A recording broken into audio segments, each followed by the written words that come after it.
la senadora Paola Holguín, senadora por el Partido Centro Democrático. Senadora, bienvenida a Clickracia, el poder de la información a un clic.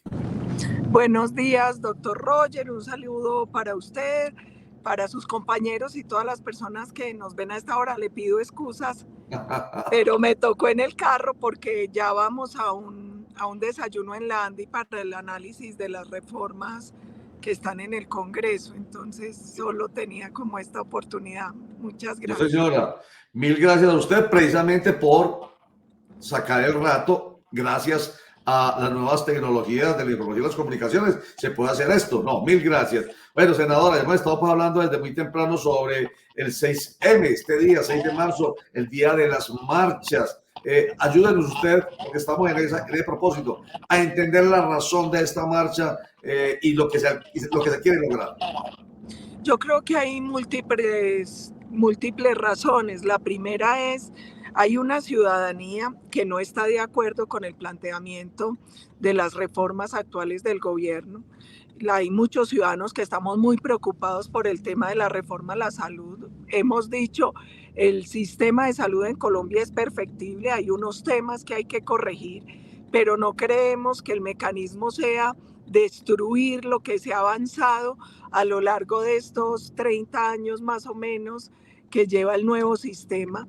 Nosotros tenemos preocupación porque el gobierno trata de avanzar en un afán de estatizar muchos sectores, entre ellos el sector salud, y uno lo que ha visto a lo largo de la historia es que el Estado no es el más eficiente para administrar los recursos y los servicios. Hay muchas personas que creemos muy inconveniente la reforma pensional.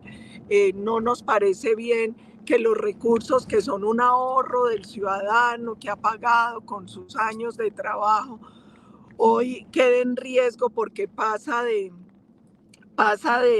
hay un stock que va a pasar de los fondos privados a los fondos públicos. Vuelvo y digo, los fondos privados han demostrado que administran bien. Además, Colombia no es un país que tenga mucho ahorro y el ahorro de las pensiones termina ayudando a apalancar gran parte de las grandes obras de infraestructura y del desarrollo de Colombia. Nos preocupa mucho la reforma laboral porque el propio gobierno lo ha dicho que no es para generar empleo.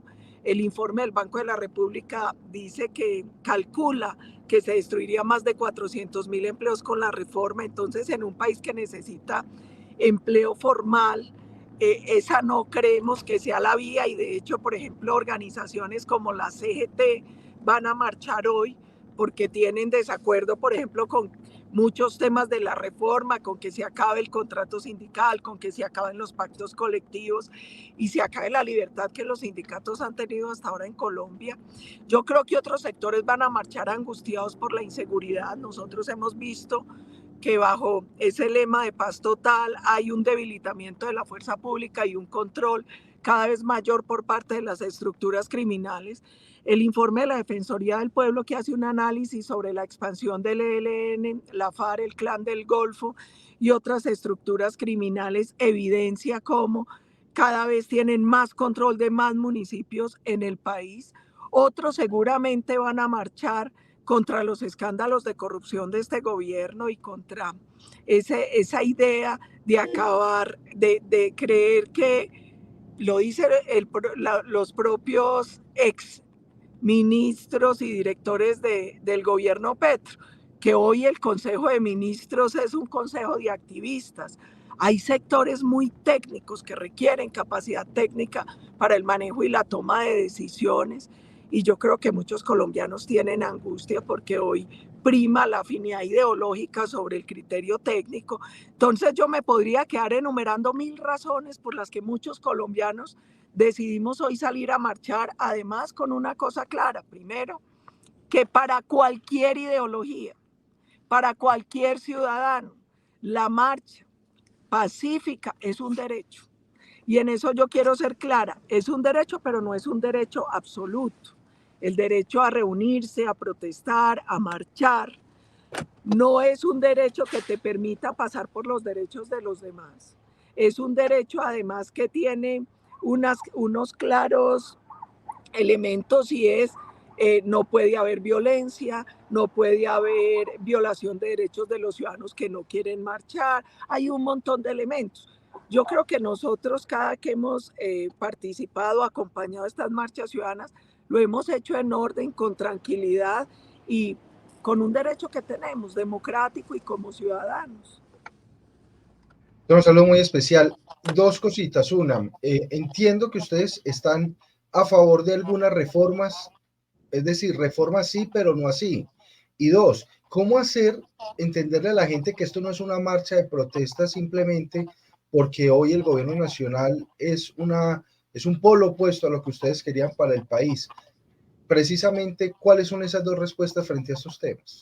Bueno, varias cosas. Por ejemplo, en el tema de salud, nosotros que hemos dicho, hoy el sistema tiene un problema gravísimo de corrupción.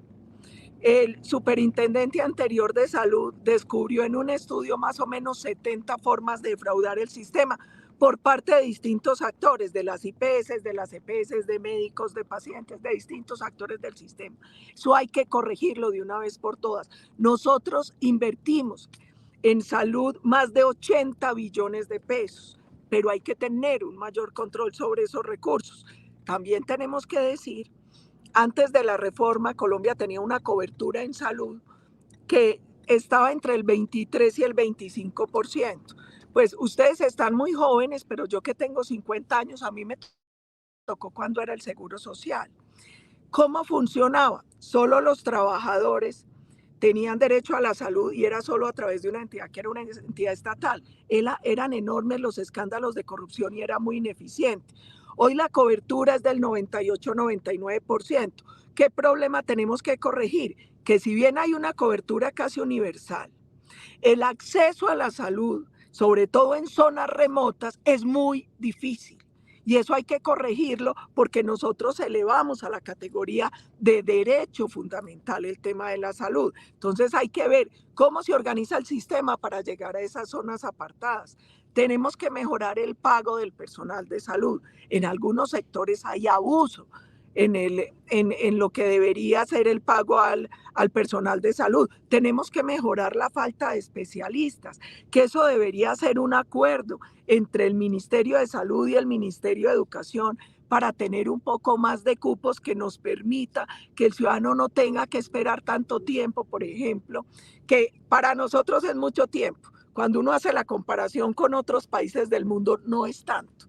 Pero el ciudadano siente angustia porque la salud es la vida de la gente. Entonces nosotros que hemos dicho, venga, sentémonos, por ejemplo, a ver cómo hacemos más eficiente la cobertura de enfermedades huérfanas. O sea, hay unos temas en los que tenemos que abrir la discusión y tenemos que mejorar el sistema, pero no es como la está planteando el gobierno. Yo creo que eso hace mucho daño. Y frente al tema de la marcha,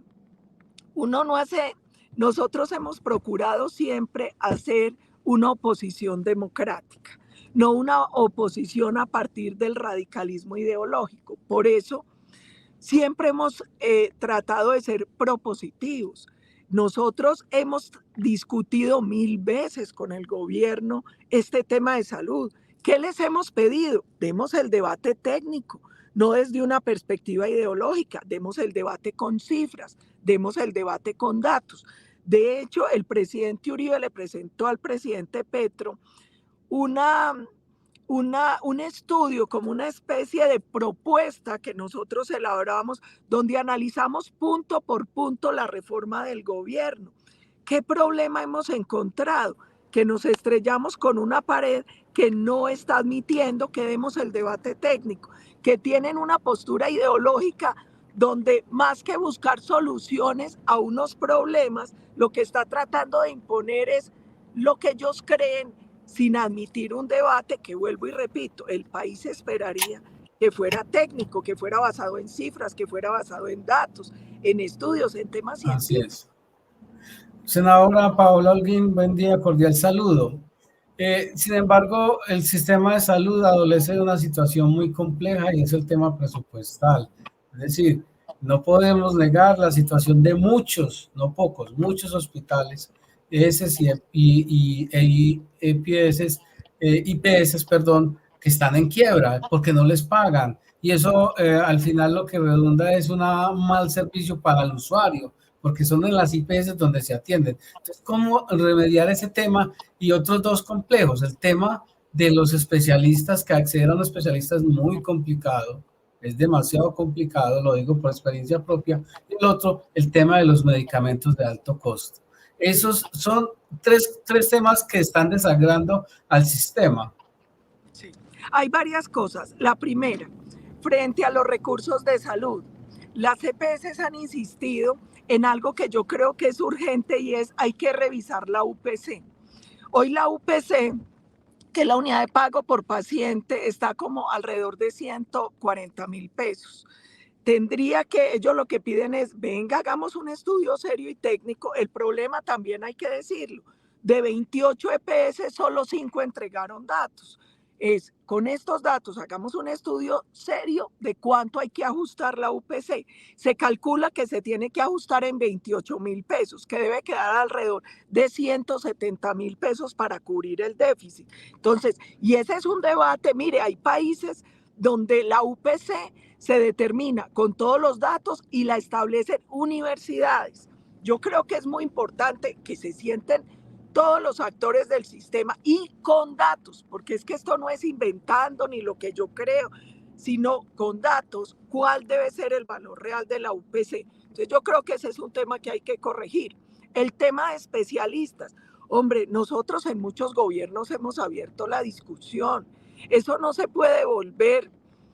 A ver, yo no quisiera ser ofensiva, pero a veces uno encuentra como una rosquita de cupitos demasiado limitados de especialistas que no se compadece con la demanda que hay de especialistas en el país. Hemos dicho, sentemos a las asociaciones de médicos, al Ministerio de Educación y al Ministerio de Salud para que abran un poco más los cupos, para que nosotros podamos tener los especialistas que se necesitan para mejorar la atención al paciente. Yo creo que eso es muy, muy importante. Y acabo de olvidar la tercera pregunta, ¿era especialistas? Era el tema medicamentos. El tema de medicamentos. Hay unos países que han encontrado una fórmula bien interesante. Hoy, por ejemplo, hay una obligación de atender a las enfermedades huérfanas y se ha ido abierto cada vez más el plan básico, incluyendo muchos medicamentos que son muy costosos. Hay países donde enfermedades huérfanas y estos tratamientos sumamente costosos se atienden en un sistema paralelo al sistema de salud. ¿Para qué? Para lograr compras a escala, para lograr mayor eficiencia, para lograr centros de excelencia, para permitir bajar el impacto fiscal de este tipo de atenciones. Yo creo que nosotros deberíamos revisar y mirar la posibilidad de este modelo, pero ahí yo también creo que es importante que los colombianos tengan conciencia de algo. Colombia es uno de los países del mundo donde menos plata tiene que emplear el ciudadano de su bolsillo para el tema de salud. Y bien o mal, pasa una cosa muy bonita que antes no pasaba. Y es que usted se va para cualquier hospital, aquí hay muchos hospitales de excelencia, hablemos por ejemplo del Pablo Tobón, y usted encuentra ahí el rico y el pobre. Uno con póliza, uno con régimen subsidiado, otro con régimen contributivo, y lo atiende el mismo personal de salud. Y ahí yo creo que también es importante porque a veces los ciudadanos no entienden otra cosa muy bonita de nuestro sistema, y es que es un sistema solidario.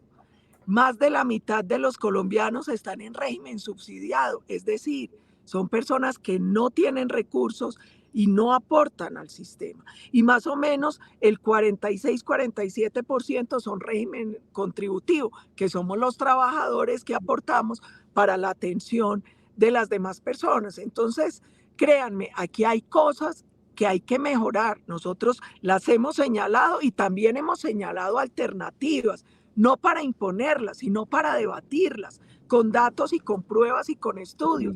Pero hemos encontrado una sordera ideológica que no está permitiendo generar consensos ni hacer debates serios y técnicos. Va usted para la ANDI, nos ha contado, para una reunión. Me imagino que obviamente se va a poner sobre la mesa el tema de las marchas y obviamente de las reformas y lo laboral y lo pensional, por supuesto, a la parte de esa conversación.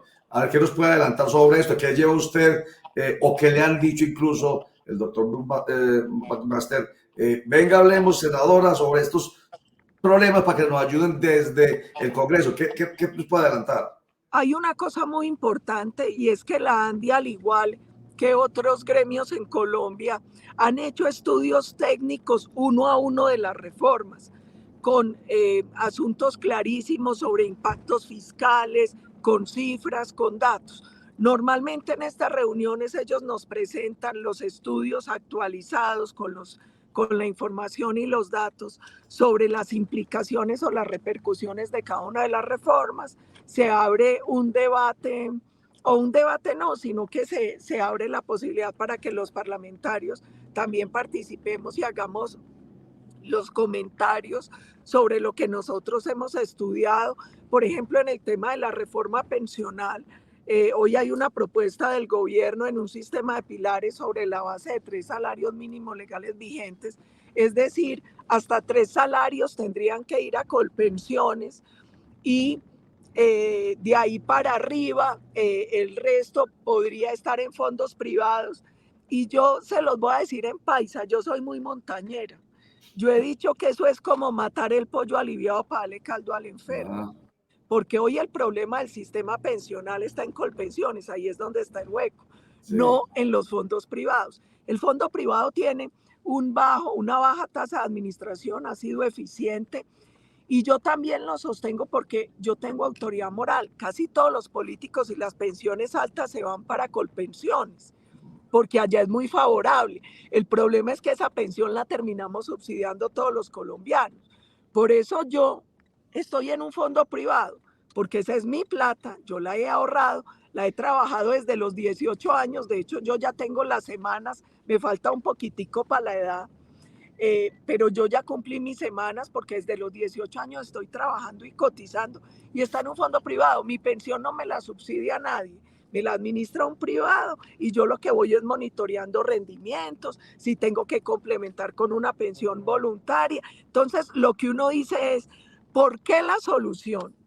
Cuando el problema es el hueco y el tema que hay en Colpensiones, es en vez de, venga, miremos cómo solucionamos eso, no, mande casi toda la plata para Colpensiones. Son cosas que uno no entiende y es porque uno sí ve que hay como una especie de afán de estatizar todo en Colombia, de que el Estado maneje todo, maneje la salud, maneje la pensión, maneje el tema minero energético, maneje todo.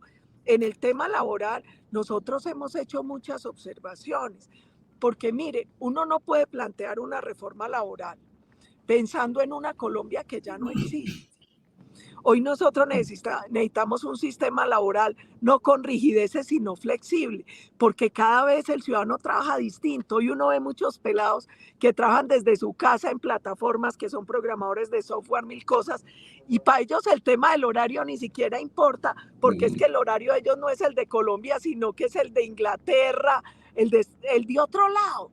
Cierto. Y ellos, y hoy muchos pelados quieren trabajar por horas, quieren tener varios empleos.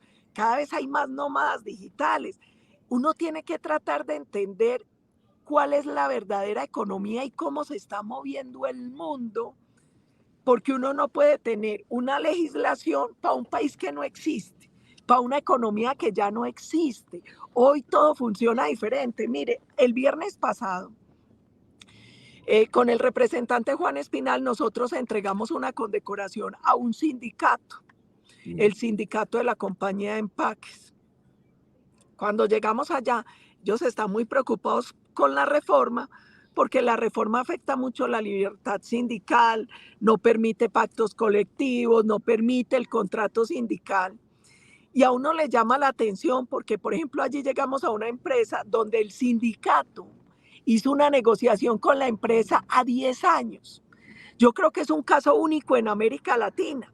Una concertación súper bonita entre trabajadores y empleador a 10 años. O sea, ellos tienen un acuerdo al 2029, que eso le da estabilidad al trabajador y a la empresa, donde además hay reparten utilidades y eso también ha motivado a una mayor productividad y a un trabajo mucho más comprometido de los trabajadores. Entonces yo digo, cuando existen modelos como este, cuando uno vio un modelo de contrato sindical tan bonito como el que hay en empresas como Leonisa, para poner un ejemplo, uno dice, ¿por qué quieren acabar lo que funciona?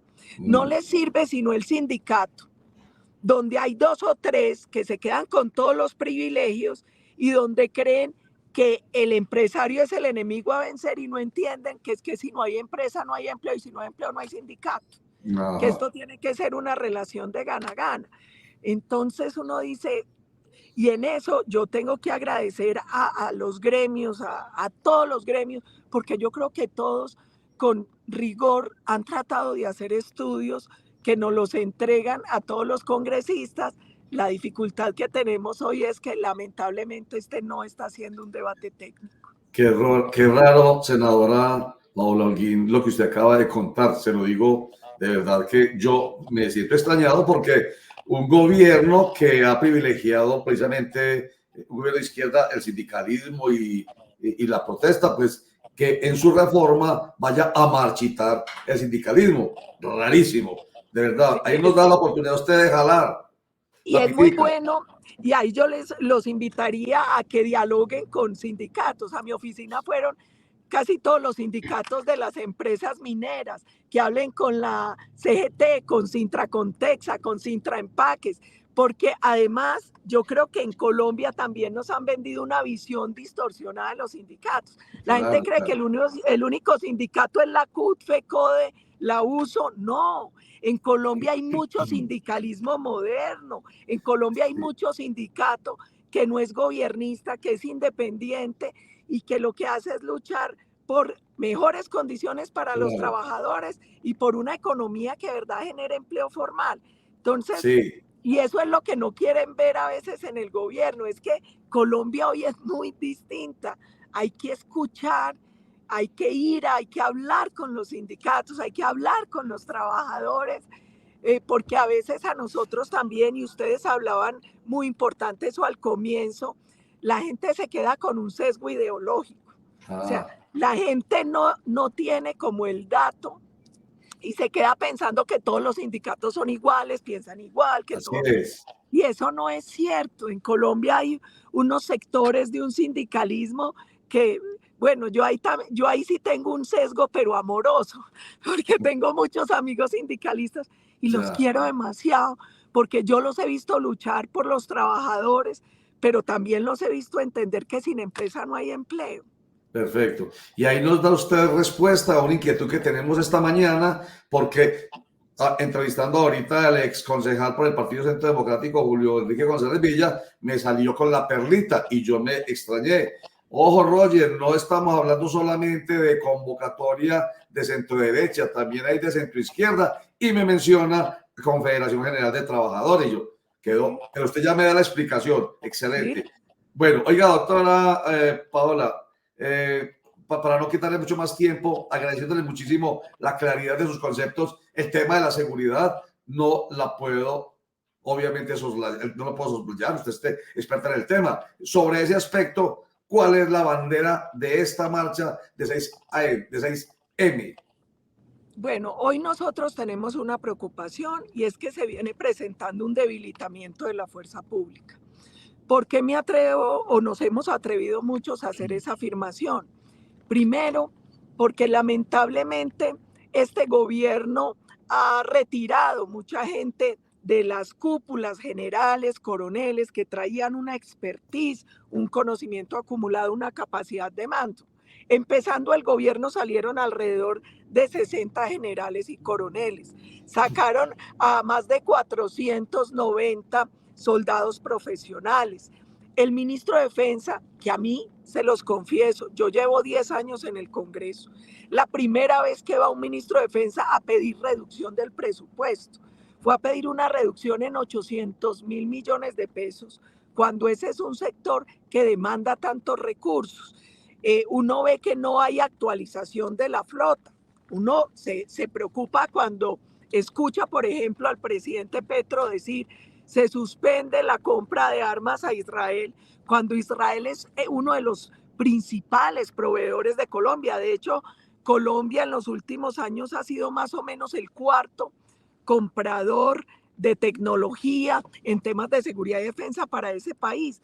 Nosotros, por ejemplo, las licencias para la producción del fusil Galil, de las pistolas Jericó y Córdoba de Indumil son de Israel. Hay miles de ítems de cosas que nosotros les compramos. No más en diciembre del año pasado se hizo con ellos un acuerdo para comprar un sistema que es muy importante para el combate al narcotráfico. A ellos les compramos unos temas antimisiles, radares, unos aviones Hermes que son aviones no tripulados, en fin. Entonces, uno que ve un gobierno que debilita la fuerza pública en hombres, en entrenamiento, presupuestalmente, y a la vez que establece unos ceses bilaterales muy llamativos porque solo se paraliza la fuerza pública. Y eso no lo dice la oposición. Los informes de Naciones Unidas y de la CERAC son muy claros con las cifras de cuántas violaciones al cese bilateral han cometido las estructuras criminales. Y uno no tiene que ser un genio. Basta ver las denuncias sobre confinamiento en el Chocó. Colombia volvió a tener cifras de secuestro como las que tenía hace 15 años. En Colombia no se había vuelto a hablar de secuestro. Y el año pasado tuvimos un crecimiento tan alto del secuestro que regresamos a las cifras que teníamos hace 15 años. De hecho, con unos congresistas, yo envié una carta al nuncio apostólico pidiéndole al Papa que en el Ángelus, que en su mensaje pidiera la liberación de los secuestrados, y lo hizo. Hace más o menos un mes en el Ángelus el Papa, su santidad Francisco, pidió por la liberación sin condiciones de los secuestrados. Y a uno le duele tener que volver a hablar del tema, pero es que ese es problema otra vez. Y yo quisiera que ustedes que son tan estudiosos de todos estos temas, que le den una revisadita a los informes de la Defensoría del Pueblo, porque las denuncias sobre el reclutamiento de menores nuevamente se recrudeció en Colombia con un agravante. Casi el 70% de los niños que están reclutando hoy las estructuras criminales pertenecen a comunidades indígenas. Esos son temas muy graves. El crecimiento del secuestro, la extorsión está disparada. Entonces, claro, uno como ciudadano que siente angustia, porque empieza uno a ver también, por ejemplo, los informes de cómo controla zonas Iván Mordisco, de lo que está pasando con el Clan del Golfo. El Clan del Golfo casi que duplicó el número de municipios en el que tiene presencia. Yo creo que todas esas cifras de la Defensoría son muy duras, hay que analizarlas. Y al gobierno le hemos hecho algunos debates al ministro de Defensa en la Comisión Segunda, pero encontramos el mismo problema que con otros ministros. No quieren escuchar, no quieren tomar medidas, no quieren ajustar la política y así va a ser muy difícil. Colombia hoy tiene alrededor de 320.000 hectáreas de coca. Nunca habíamos tenido cifras de ese tamaño y finalmente eso se traduce en cocaína, que es un combustible que genera mucho dinero para estas estructuras criminales, igual que la minería ilegal. Doctora, no puedo desaprovechar la oportunidad, aunque ya le iba a despedir, porque es que estoy recordando, cuando me menciona el Clan del Golfo, estoy recordando entonces obviamente el tema del sometimiento, déjeme, yo lo digo de esta manera, del sometimiento a la justicia de grupos multicrimen distintos a la guerrilla, de las autodefensas. Entonces, estos grupos organizados, yo la recuerdo a usted liderando en el gobierno de Juan Manuel Santos ese proyecto de ley, esa ley. Y ahora yo veo que le están poniendo en marcha cuando se habla de paz total para poder traer a la mesa a esos grupos. ¿Usted ya no está de acuerdo con esa política de sometimiento? Nosotros toda la vida hemos defendido varias cosas. La primera es, la política de seguridad y defensa no es incompatible con abrir unas puertas a la negociación y al diálogo. Nosotros nunca hemos estado en contra de eso, siempre hemos dicho. Para poder negociar o hablar, tiene que haber una muestra de paz, de voluntad de paz. Por eso también hemos dicho, y esa postura yo la tengo hace 20 años y no ha cambiado. El cese unilateral de toda actividad criminal debería ser el punto de partida y la desmovilización y el desarme el punto de llegada. En eso no he cambiado. en que Colombia hoy no tiene la capacidad y tiene que abrir la posibilidad de un sometimiento, sujeción a la justicia. Eso tampoco ha cambiado. ¿Qué cambia? Primero, que hoy se están adelantando unos procesos sin marco jurídico. Y lo dijo la propia Corte Constitucional. Nosotros tuvimos un debate porque nosotros demandamos la ley de paz total del gobierno. Y de ahí la Corte tomó muchas determinaciones, por ejemplo, que era ilegal la liberación de muchos de la primera línea que estaban siendo ya procesados y que tenían sentencias por tema de secuestro, tortura y homicidio. Entonces, nosotros que hemos dicho, primero, esto tiene que tener un marco jurídico y un marco jurídico claro, porque aquí no puede ser que siempre que terminan siendo las estructuras criminales las que someten al Estado y no el Estado el que somete a los bandidos, que es como tienen que ser las cosas. También hemos dicho, transparente la información, qué están negociando y con quién, porque por ejemplo, cuando uno escucha a Antonio García y a Pablo Beltrán decir, nosotros estamos negociando, pero no hemos tocado el tema de la desmovilización y el desarme, porque es que nosotros, ese ni siquiera es tema para nosotros. Tú no se pregunta, entonces, ¿qué es lo que están negociando? Si no hay desmovilización ni desarme. Nosotros queremos saber cuáles son las condiciones con el Clan del Golfo, con la gente de la oficina que está en la cárcel de Itagüí. Entonces, la postura nuestra no ha cambiado, pero nosotros siempre hemos sido claros. Tenemos que transparentar la información, tenemos que saber cuál es el marco legal y las condiciones. Hoy no hay. Unos días antes de que se acabara la legislatura, radicaron un proyecto que se llama como de segundas oportunidades o no sé qué. A eso ni siquiera se le ha dado debate. Ahora uno escucha a Mancuso y a mucha gente hablar de ley de punto final. ¿Eso qué es? ¿Con quién la están negociando? ¿Para quién es? Lo hemos dicho y en eso yo me mantengo, doctor Roger. Claridad y transparencia. Y en Colombia tiene que ser el bandido el que se somete al Estado y no al contrario. Y la otra cosa en la que me sostengo, y la he dicho toda la vida, hay que cerrar la puerta giratoria. Y le voy a poner un ejemplo. Ese señor Iván, ¿cómo se llama? El de la FARC, son Iván Mordisco, Iván Márquez. Iván Márquez estuvo en un proceso de paz hace muchos años. A raíz de ese proceso lo nombraron representante a la Cámara. Salió de la Cámara y volvió a delinquir. Volvió a hacer otro proceso, el de La Habana. De hecho, él es firmante. Y después de que lograron todos los beneficios, se fue a seguir traqueteando y delinquiendo. Y hoy quiere un nuevo proceso. Entonces uno dice, ¿hasta cuándo y hasta dónde? Perfecto. Alias Otoniel. Ese señor ha sido de todo, guerrillero, paramilitar. Entonces, vienen, se someten, reciben beneficios, vuelven a delinquir y se cambian de brazalete. Unos hasta se vuelven a poner el mismo. Vuelven y delinquen, vuelven a tener beneficios. Y la otra cosa es, eso envía un mensaje perverso a la sociedad y es que en Colombia ser pillo paga. Sí, señor. Y la pregunta que nos hacemos los colombianos es, ¿y el colombiano bueno, el que se parte el lomo estudiando, trabajando para sacar el país y la familia adelante, ese como para cuánto? ¿Para cuánto? Muy bien. Paola Holguín, senadora de la República por el Partido Centro Democrático. Qué bueno que haya estado con nosotros la mañana de hoy. Un comentario extra periodístico. La veo muy bonita. No, usted es muy querido, estoy muy acabadita, pero no. la batalla. Y me llamó la atención cuando hablaba ahorita, y es que yo que estoy viejita y me puse yo a mirarle, no, está muy bonita. Siga así. Ay, doctor. La política le sienta bien. Dios mío. Oiga, muchas gracias. Un abrazo y muchas gracias. Paola Holguín.